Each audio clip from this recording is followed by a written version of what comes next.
Assalamualaikum warahmatullahi wabarakatuh. Saya Zambiatun Hasanah dengan NIM 240141207. Di sini saya akan presentasi menjelaskan materi mengenai apa saja permasalahan yang sering terjadi dalam pembelajaran bahasa Indonesia di kelas. Dalam proses pembelajaran bahasa Indonesia di kelas, terdapat berbagai permasalahan yang sering ditemui baik dari sisi siswa maupun guru. Salah satu permasalahan utamanya adalah rendahnya minat belajar siswa terhadap mata pelajaran bahasa Indonesia itu sendiri. Banyak siswa menganggap bahwa pelajaran bahasa Indonesia itu kurang menarik karena didominasi oleh kegiatan membaca teks yang cukup panjang sehingga menimbulkan rasa bosan dan juga jenuh. Akibatnya, siswa menjadi kurang termotivasi untuk mengikuti pembelajaran secara aktif. Nah, selain itu, masih banyak siswa yang mengalami kesulitan dalam memahami isu bacaan dan menangkap makna yang terkandung dalam sebuah teks bacaan tersebut. Nah, rendahnya minat membaca juga turut mempengaruhi kemampuan literasi siswa. Sehingga apa? Sehingga proses pembelajaran menjadi kurang efektif. Nah, permasalahan lainnya terlihat pada keterampilan menulis siswa. Sebagai siswa masih mengalami kesulitan dalam menuangkan ide dan gagasan ke dalam bentuk tulisan. Mereka ini sering kesulitan mengembangkan cerita, menyusun paragraf yang runtut, serta menghubungkan kalimat satu dengan yang lainnya. Nah, selain itu, penggunaan ejaan dan tata bahasa yang sesuai kaidah bahasa Indonesia juga masih menjadi kendala. Tidak sedikit siswa yang membutuhkan waktu cukup lama untuk menyelesaikan tugas menulis karena keterbatasan kosakata dan kemampuan mengembangkan ide. Pada beberapa kasus, masih ditemukan siswa yang belum lancar membaca dan menulis, sehingga mempengaruhi pencapaian kompetensi pembelajaran bahasa Indonesia secara keseluruhan. Dalam keterampilan menyimak dan berbicara, siswa juga menghadapi berbagai hambatan saat kegiatan menyimak.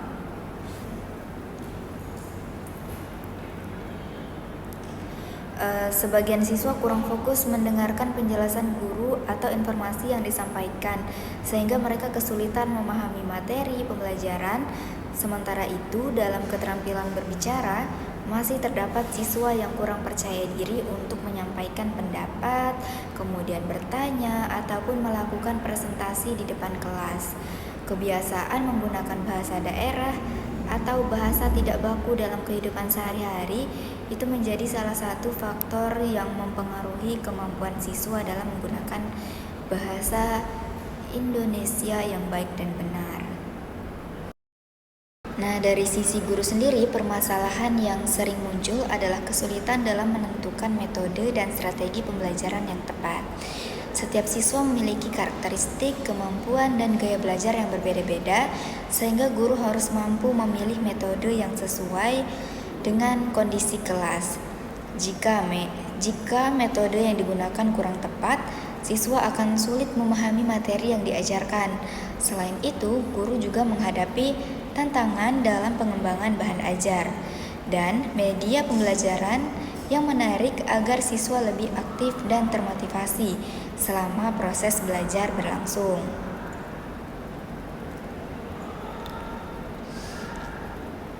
Nah, berdasarkan berbagai permasalahan tersebut, dapat disimpulkan bahwa pembelajaran bahasa Indonesia masih menghadapi tantangan yang cukup kompleks.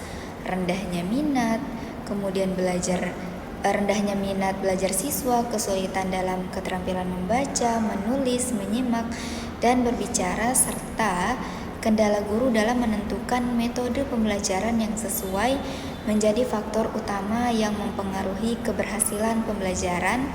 Oleh karena itu, diperlukan strategi pembelajaran yang kreatif, inovatif, dan sesuai dengan kebutuhan siswa agar tujuan pembelajaran bahasa Indonesia dapat tercapai secara optimal. Mungkin itu saja penjelasan dari saya mengenai latar belakang dari permasalahan pembelajaran bahasa Indonesia di kelas. Assalamualaikum warahmatullahi wabarakatuh. Selamat pagi teman-teman semuanya. Perkenalkan, nama saya Nurul dari NIM 240141206. Nah, di sini itu saya dari kelompok 8 dengan materi penyusunan alternatif solusi untuk mengatasi permasalahan pembelajaran bahasa Indonesia di kelas. Nah, di sini itu saya ingin menyelesaikan tugas mata kuliah mengenai pembelajaran bahasa dan sastra Indonesia. Nah, teman-teman di sini itu Nurul bakalan menjelaskan peran dan juga strategi realita di lapangan bagaimana pembelajaran bahasa Indonesia itu di sekolah dasar. Nah, teman-teman, bahasa Indonesia merupakan salah satu mata pelajaran yang sangat penting di dalam ilmu pengetahuan karena digunakan sebagai alat komunikasi dan juga pengetahuan yang dimana sebagai sarana pada setiap ilmu pengetahuan. Melalui pembelajarannya, siswa itu diajak untuk berkolaborasi, menyampaikan sebuah pendapat, mengembangkan kemampuan berpikir dan juga memahami bagaimana memperoleh sebuah informasi. Oleh karena itu, kemampuan berbahasa baik dapat membantu siswa mencapai keberhasilan dalam suatu proses pembelajarannya. Namun, realitanya banyak sekali kita menemukan peserta anak didik itu yang dimana mereka itu kurang berminat pada saat melakukan proses pembelajaran bahasa Indonesia. Yang pertama itu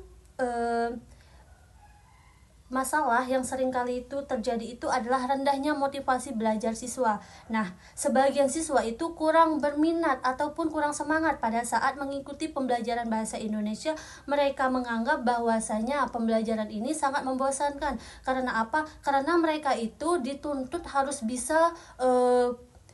bisa berkata-kata yang dimana kata-kata itu harus baku, dimana dia tidak boleh menggunakan bahasa kampung ataupun bahasa lokalnya. Dan oleh karena itu juga di sini itu Nurul tuh pengen sekali menjelaskan dimana waktu itu Nurul tuh pernah mengajar antara SD yang ada di kampung dan juga SD yang ada di Pangkal Pinang. Waktu di kampung itu Nurul tuh menemukan bahwa pada saat siswa Nurul suruh maju ke depan membacakan sebuah teks di mana peserta didik ini menggunakan bahasa lokalnya.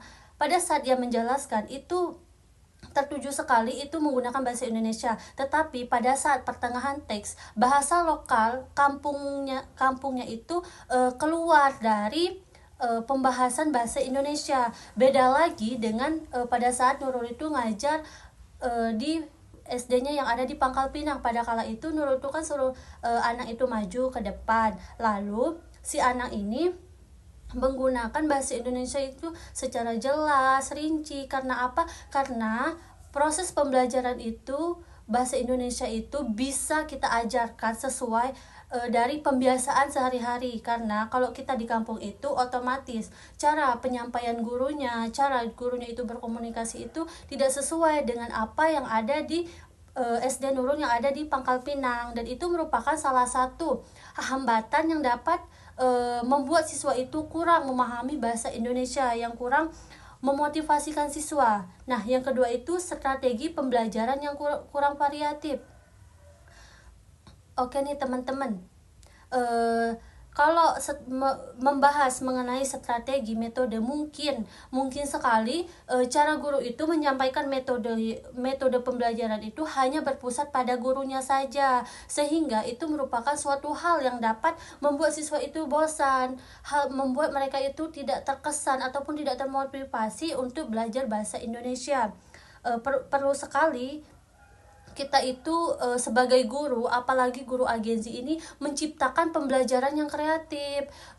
Seringkali kan kita itu melihat bahwasanya guru itu kalau belajar untuk anak SD itu dia itu belajarnya itu hanya ada guru dan juga buku. Otomatis hal tersebut dapat membuat peserta didik merasa bosan. Gak usah jauh-jauh nih, kita saja sebagai mahasiswi kalau dosennya hanya berpaku pada buku, laptop ataupun HP tanpa adanya proyektor, itu kayak kita itu kayak sibuk sendiri dengan HP kita, kayak itu membosankan. Lagi pula dengan kalau misalkan seandainya nih teman-teman presentasi hanya berpaku pada HP tanpa menggunakan bahasa teman-teman sendiri, otomatis itu juga dapat membuatkan kami sebagai audien itu bosan, dan itu merupakan suatu hal yang dapat menjadi penghambat ataupun permasalahan yang ada di dalam pembelajaran bahasa Indonesia. Nah, yang ketiga itu ada keterbatasan sarana dan juga prasarana. Dengan adanya keterbatasan hal ini, otomatis juga dapat membuat peserta didik itu kurang termotivasi. Karena apa? Karena jikalau suatu sekolah itu mempunyai fasilitas yang memadai, perpustakaan yang memadai, otomatis peserta didik itu suka loh yang namanya belajar, apalagi dengan belajar yang unik-unik. Nggak usah jauh-jauh lagi nih teman-teman, kalau seandainya nih wifi dalam kampus itu nggak nyala, apakah kita belajar dengan tenang? Ataupun kalau di dalam kelas itu kotor, ataupun dalam kelas itu kayak kemarin kita belajar bapak bimbingan konseling, yang dimana pada waktu itu otomatis matahari itu masuk ke dalam ventilasi jendela, hal itu dapat membuat pembelajaran kita itu kayak kurang nyaman. Nah, hal itulah juga menjadi penghambat dalam suatu proses pembelajaran.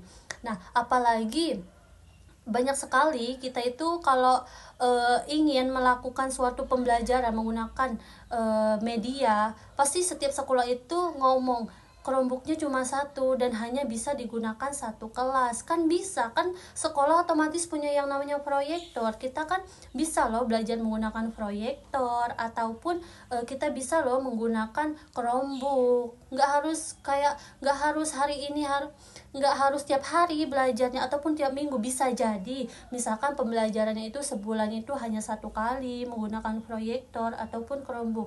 Otomatis dengan begitu siswa itu suka loh yang namanya pembelajaran yang kreatif. Nah, yang keempat itu adanya perbedaan kemampuan siswa.